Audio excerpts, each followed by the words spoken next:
तर्कशास्त्र का जनक माना जाता है। एक दिन अरस्तु समुद्र तट पर टहल रहे थे।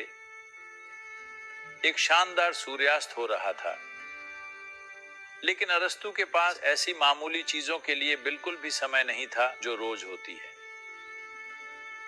वो अस्तित्व की किसी बड़ी समस्या के बारे में गंभीरता से सोच रहे थे, क्योंकि अरस्तु जैसे मूर्ख के लिए अस्तित्व एक समस्या है, ये कोई खुशी नहीं है, और उन्हें लगता है कि वो इसे हल करेंगे।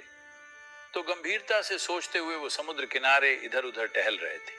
समुद्र तट पर एक और आदमी था जो बहुत ही तीव्रता से कुछ कर रहा था। यह आदमी समुद्र में जा रहा था, वापस आ रहा था, जा रहा था, वापस आ रहा था, जा रहा था, वापस आ रहा था, और ये काम बहुत तीव्रता से कर रहा था। तो अरस्तु ने रुककर पूछा, अरे तुम क्या कर रहे हो?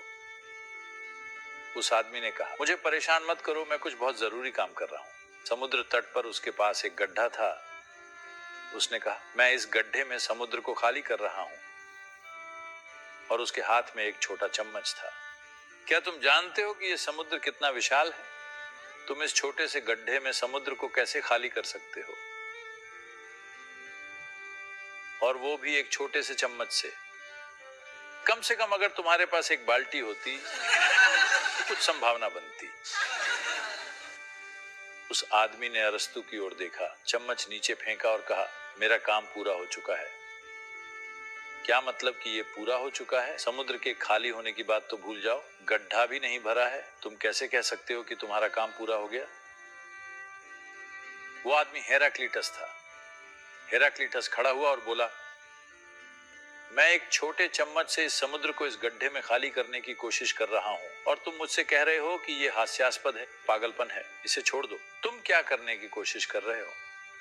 क्या तुम जानते हो कि यह अस्तित्व कितना विशाल है, और तुम इसे अपने सिर के छोटे से गड्ढे में किससे खाली करने की कोशिश कर रहे हो? विचारों के चम्मच से। कृपया इसे छोड़ दो, ये बहुत हास्यास्पद है।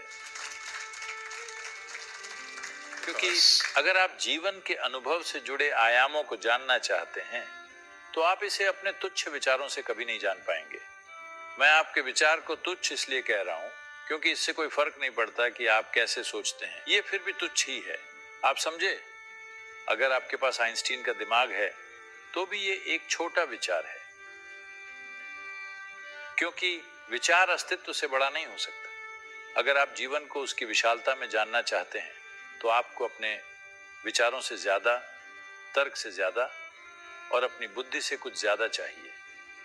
अगर आप उस आयाम को खोलेंगे तभी आप जीवन को बड़े स्तर पर चख पाएंगे, वरना आप बस जीवन की भौतिकता को ही जान पाएंगे।